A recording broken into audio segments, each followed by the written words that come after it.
आज का टॉपिक है हॉस्पिटल। हॉस्पिटल में सबसे पहले हम पढ़ेंगे intro of hospital, definition of hospital, function of hospital, classification of hospital and characteristic of hospital. Introduction में हम देखेंगे कि हॉस्पिटल जो वर्ड है वो कहाँ से आया है, इसका मीनिंग क्या होता है, ये सब। हॉस्पिटल जो है वो एक लैटिन वर्ड से आया है, हॉस्पिटलाइज, जिसका मतलब है होस्ट, मतलब कि कोई होस्ट या फिर कोई गेस्ट जो कि होमलेस होता है वो रहने आता है, उसे हॉस्पिटल कहते हैं। ओल्ड एज में हॉस्पिटल को एक गेस्ट हाउस के रूप में देखा जाता था एंड सेकेंडली उसे ट्रीटमेंट के लिए रूप में देखा जाता है। लेकिन अभी मॉडर्न टाइम में जो चीफ फंक्शन है, जो फर्स्ट फंक्शन है हॉस्पिटल का, वो ट्रीटमेंट है, केयर प्रोवाइडर है। जो सिक पर्सन होते हैं या फिर इल पर्सन होते हैं उन्हें ट्रीटमेंट प्रोवाइड करवाना, केयर प्रोवाइड करवाना, ये हॉस्पिटल का काम होता है। फिर हम देखेंगे डेफिनेशन ऑफ हॉस्पिटल। WHO के अकॉर्डिंग हम डेफिनेशन देखें तो होता है कि डॉक्टर्स और नर्स को ट्रेनिंग प्रोवाइड करवाना, साथ ही साथ रिसर्च करना, और फैमिलीज़ या किसी कम्युनिटी या फिर पेशेंट या फिर किसी एक बड़े ग्रुप या पॉपुलेशन को केयर प्रोवाइड करवाना, curative and preventive care provide करवाना, ये हॉस्पिटल होता है।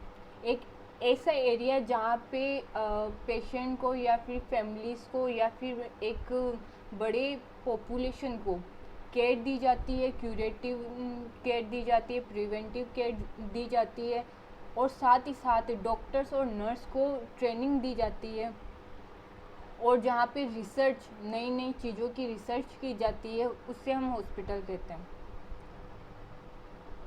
सेकंड डेफिनेशन देखें तो एक ऐसा इंस्टीट्यूट होता है जहाँ पे केयर की जाती है, क्योर किया जाता है पेशेंट को, एंड सिक पर्सन को ट्रीट किया जाता है, और डिजीज़ की स्टडी की जाती है, साथ ही साथ ट्रेनिंग दी जाती है डॉक्टर्स एंड नर्स को। फिर आते हैं फंक्शन ऑफ हॉस्पिटल। हॉस्पिटल के फंक्शन क्या क्या होता है, तो फर्स्ट जो फंक्शन होता है वो केयर होता है, कि क्लाइंट को केयर प्रोवाइड करवाना, कि care of the sick and injured person and restoration of health, कि हेल्थ का रिस्टोर करना, साथ ही साथ जो इंजर्ड और सिक पर्सन है उन्हें केयर प्रोवाइड करवाना। सेकंड जो फंक्शन है वो है डिजीज़ का डायग्नोस करना, और साथ ही साथ उस डिजीज़ का ट्रीटमेंट करना। प्रिवेंशन ऑफ डिजीज़ में आ जाएगा इम्यूनाइजेशन। सेकंड आता है ट्रेनिंग में होता है कि मेडिकल एजुकेशन, डॉक्टर्स को एजुकेशन देना, नर्स को एजुकेशन देना, लेबोरेटरी, इन सब का एजुकेशन देना, ट्रेनिंग देना। Medical and nursing research, hospital as a research के तौर पे भी हॉस्पिटल्स काम में आते हैं। Out and in patient service और इन पेशेंट सर्विस भी दी जाती है हॉस्पिटल्स में। फिर आता है classification of hospital. Hospital is divided into many type based on the capacity management system of medicine, objective and ownership control, कि हॉस्पिटल के बहुत से टाइप होते हैं। बेड कैपेसिटी के अकॉर्डिंग हॉस्पिटल के टाइप होते हैं, मैनेजमेंट के अकॉर्डिंग हॉस्पिटल के टाइप होते हैं, सिस्टम ऑफ मेडिसिन के अकॉर्डिंग हॉस्पिटल के टाइप होते हैं, ऑब्जेक्टिव एंड ओनरशिप के अकॉर्डिंग हॉस्पिटल के टाइप होते हैं। फर्स्टली हम देखेंगे बेड कैपेसिटी। बेड कैपेसिटी के अकॉर्डिंग अगर हम हॉस्पिटल देखें तो 3 टाइप के होते हैं। फर्स्ट होते हैं स्मॉल बेड कैपेसिटी, सेकंड होते हैं मीडियम बेड कैपेसिटी, थर्ड होते हैं लार्ज बेड कैपेसिटी। तो जो स्मॉल बेड कैपेसिटी है उसमें 50 से 100 बेड स्मॉल बेड कैपेसिटी में आएंगे, कि ऐसे हॉस्पिटल से जहाँ पे 50 या फिर 100 बेड अवेलेबल हो उसे स्मॉल बेड कैपेसिटी हॉस्पिटल कहेंगे। मीडियम बेड कैपेसिटी में 101 से 300 तक के बेड आएंगे, उन्हें मीडियम कहेंगे। और जो लार्ज बेड कैपेसिटी में 300 से ज़्यादा, जैसे कि बहुत बड़े बड़े हॉस्पिटल होते हैं, एम्स वगैरह होते हैं, ये सब एक लार्ज बेड कैपेसिटी हॉस्पिटल है।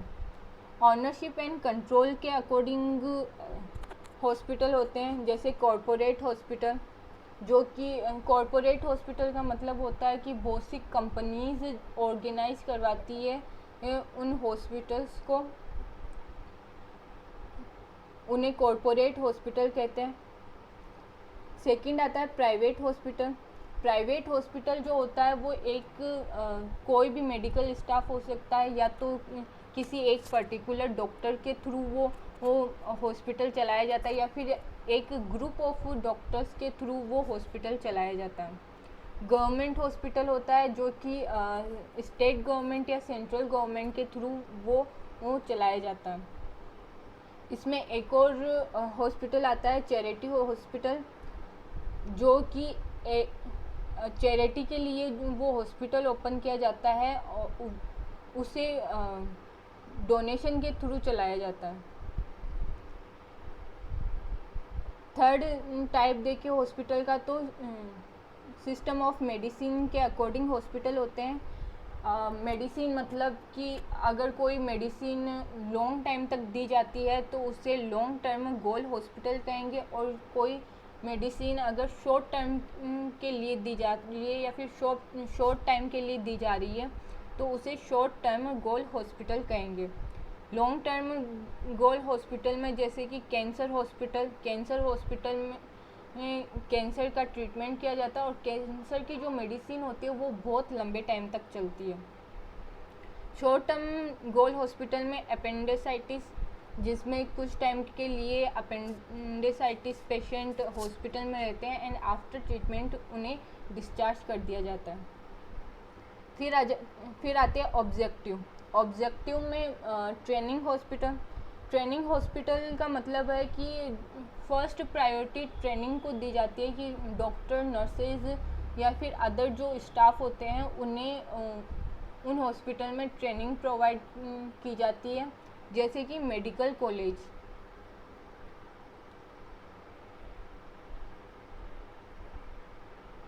फिर आता है स्पेशलाइजेशन हॉस्पिटल मतलब होता है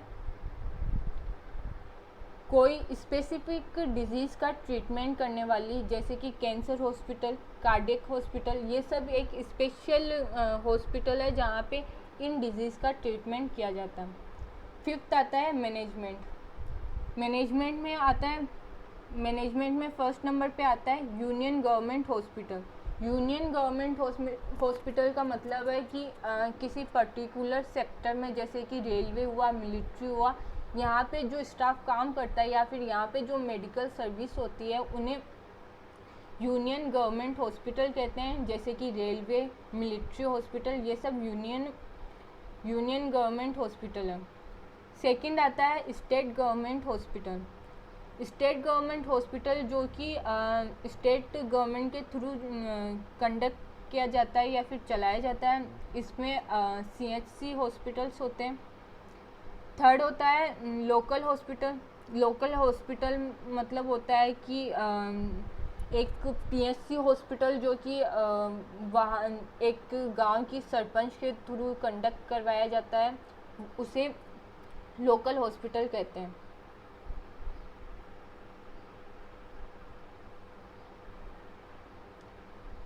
फिर आता है ऑटोनोमस मतलब कि एक ऐसा हॉस्पिटल जो स्वयं से या फिर खुद से ही खुद का एक एग्ज़ाम कंडक्ट करवाती है, खुद के ही स्टाफ को ट्रेनिंग देती है और साथ ही साथ पेशेंट को ट्रीटमेंट, ये एक टाइप का प्राइवेट हॉस्पिटल होता है, जैसे कि AIIMS new Delhi hospital.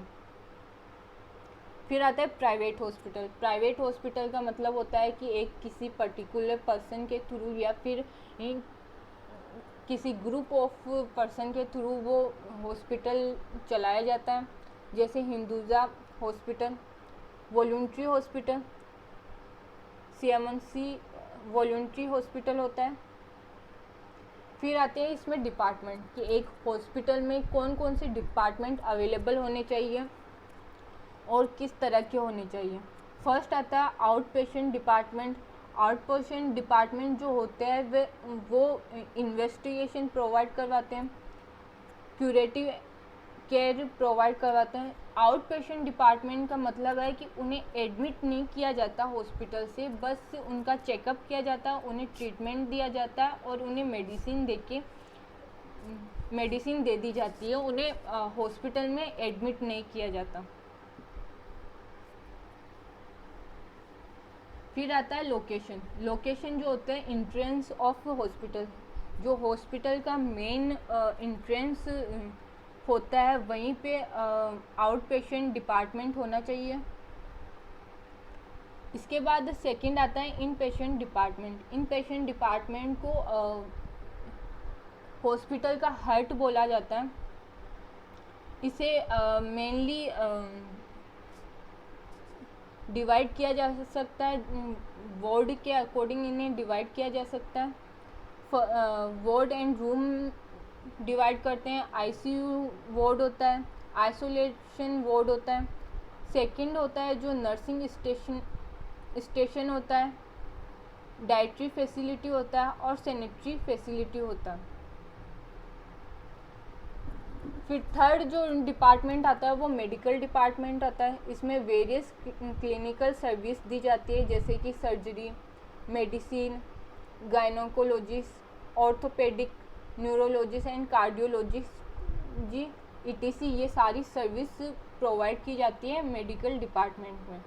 Nursing department में जो होती है, जो नर्स के थ्रू जो केयर दी जाती है वो आती है, और साथ ही साथ नर्स के थ्रू जो एजुकेशन दी जाती है वो नर्सिंग डिपार्टमेंट में आता है। फार्मेसी डिपार्टमेंट में मेडिसिन वगैरह आता है कि responsibility for the selecting purchasing of drug, मतलब ड्रग्स का सिलेक्शन करना और साथ ही साथ उनका खरीदना और उनका मैनेजमेंट होना, हॉस्पिटल में उनका मैनेजमेंट देखना, ये सब फार्मेसी डिपार्टमेंट में आता है। फिर आता है रेडियोलॉजी डिपार्टमेंट। रेडियोलॉजी डिपार्टमेंट ऐसी जगह जहाँ पे एक्सरे होता है, MRI होता है, ECG होता है, अल्ट्रासोनोग्राफी, ये सब जहाँ होता है उसे रेडियोलॉजी डिपार्टमेंट कहते हैं। फिर आता है डाइटरी डिपार्टमेंट। ये फूड सर्विस प्रोवाइड करवाता है, उसे डाइटरी डिपार्टमेंट कहते हैं। Pathology department. पैथोलॉजी डिपार्टमेंट में बायोकेमिकल लैब आ जाती है, हीमेटोलॉजी लैब आ जाती है, सीरोलॉजी लैब आ जाते हैं एंड ब्लड बैंक लैब आ जाती है। फिर आता है मेडिकल रिकॉर्ड डिपार्टमेंट। ऐसा डिपार्टमेंट जहाँ पे जो आउट पेशेंट होते हैं और जो इन पेशेंट होते हैं, इन सब का रिकॉर्ड जहाँ पे स्टोर किया जाता है उसे मेडिकल रिकॉर्ड डिपार्टमेंट कहते हैं। जो OPD होता है आउट पेशेंट डिपार्टमेंट का, जो रिकॉर्ड होता है वो 5 साल तक यहाँ पे स्टोर रहता है। जो इन पेशेंट डिपार्टमेंट का जो रिकॉर्ड होता है वो 10 साल के लिए स्टोर रहता है एंड मेडिकल रिकॉर्ड वो 15 साल के लिए स्टोर रहता है। फिर करेक्टरिस्टिक ऑफ हॉस्पिटल, कि हॉस्पिटल के क्या क्या करेक्टरिस्टिक होनी चाहिए। Coordination of home and institutional care, कि होम एंड इंस्टीट्यूशनल केयर के बीच में एक कोऑर्डिनेशन होना चाहिए, अवेलेबिलिटी होनी चाहिए physician and health care providers की, कि जो भी हेल्थ केयर प्रोवाइडर है जैसे कि नर्सिंग स्टाफ एंड डॉक्टर्स, ये सब अवेलेबल होने चाहिए हॉस्पिटल में। सेकंड है कि जो हॉस्पिटल होता है वो 24 आवर्स ओपन होना चाहिए केयर प्रोवाइड करवाने के लिए। फोर्थ होता है open communication between staff, client and families, कि जो स्टाफ है, जो क्लाइंट है और क्लाइंट की फैमिलीज़ है, उनके बीच एक प्रॉपर वे में कम्युनिकेशन होना चाहिए। थैंक यू फ्रेंड्स, ये हमारा चैनल है ऑनलाइन नर्सिंग इंस्टीट्यूट, जहाँ पे आपको हर क्लासेस की हर सब्जेक्ट की क्लासेस प्रोवाइड की जाती है, साथ ही साथ नोट्स दिए जाते हैं, और जो नर्सिंग से रिलेटेड जो भी एग्ज़ाम है उन सब एग्ज़ाम की प्रिपरेशन यहाँ करवाई जाती है। सो गाइस, ज़्यादा से ज़्यादा चैनल को सब्सक्राइब कीजिए, लाइक कीजिए और शेयर कीजिए। Thank you.